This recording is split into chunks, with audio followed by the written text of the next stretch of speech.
तीन पत्नियों से तलाक के बाद एलन मस्क की नई गर्लफ्रेंड सामने आई, जिसे देख आप हैरान हो जाओगे। और शैन वॉर्न के अपने दोस्त की मौत पर ट्वीट करने के सिर्फ 6 घंटे बाद आखिर ऐसा क्या हुआ कि शैन वॉर्न खुद इस दुनिया से चल बसे। और एलन मस्क ने यूक्रेन के लिए ऐसा क्या कर दिया कि रशियन प्रेसिडेंट पुतिन के भी पसीने छूटने लग जाएंगे। आज के इस वीडियो में देखेंगे आगे। नंबर 1, दुनिया के सबसे अमीर इंसान एलन मस्क एक नहीं बल्कि 3 बार शादी कर चुके हैं। साल 2000 में उनकी शादी जस्टिन विल्सन से हुई थी, जिनसे उन्होंने साल 2008 में डाइवोर्स ले लिया।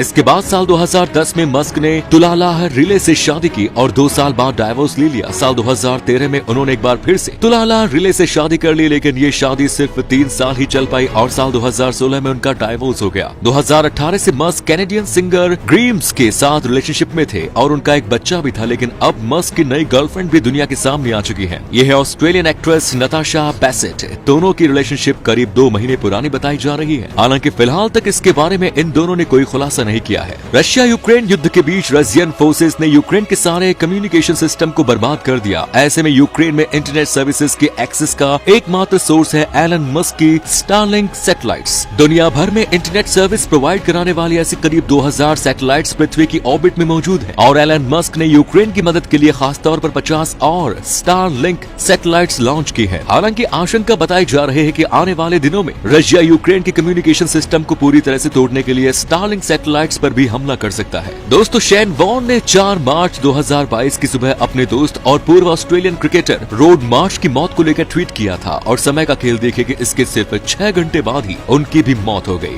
वॉर्न की ट्वीट का हर एक शब्द उन्हें ही ट्रिब्यूट देता नजर आता है। आपको बता दूं कि वॉर्न की डेड बॉडी थाईलैंड के कोह साओमी में स्थित उनके विला से मिली है और ऐसा माना जा रहा है कि उनकी मौत हार्ट अटैक के कारण हुई थी। 2015 की मिस यूनिवर्स उर्वशी रौतेला ने ऐसा क्या किया जिसने सोशल मीडिया पर आग लगा दी। हाल ही में जब उर्वशी इजराइल के former prime minister Benjamin Netanyahu से मिली तो उन्होंने उन्हें ऐसा गिफ्ट दिया जिसने सभी का दिल जीत लिया। उर्वशी ने नेतन्याहू को गिफ्ट में भगवत गीता दी, जो कि इंडियन कल्चर का प्रतीक है। यही नहीं, उर्वशी बेंजामिन नेतन्याहू को कुछ हिंदी वर्ड सिखाती भी नजर आई। उर्वशी का ये जेस्चर सच में काबिल तारीफ था। आखिर भारत अपने पड़ोसी देश पाकिस्तान का कचरा क्यों मांगता है? दोनों देशों के बीच की दुश्मनी को देखते हुए भारत को पाकिस्तान से कचरा इंपोर्ट करने की क्या जरूरत पड़ गई? दरअसल भारत अपने पड़ोसी देश पाकिस्तान और बांग्लादेश का वेस्ट प्लास्टिक इंपोर्ट करता है और फिर उसे रिसाइकल करके बेचता है। इससे भारत को अपनी लागत से 3 से 4 गुना ज्यादा प्रॉफिट होता है। सिर्फ भारत ही नहीं बल्कि स्वीडन जैसे यूरोपियन देश भी वेस्ट प्लास्टिक को रिसाइकल करते हैं। शाम के समय कहीं बाहर जाने पर अक्सर आपके सिर के ऊपर मच्छरों का झुंड मंडराने लगता है, लेकिन आखिर ऐसा क्यों होता है? साइंटिस्ट की माने तो इसके पीछे का कारण इंसानों के शरीर से निकलने वाली कार्बन डाइऑक्साइड गैस होती है।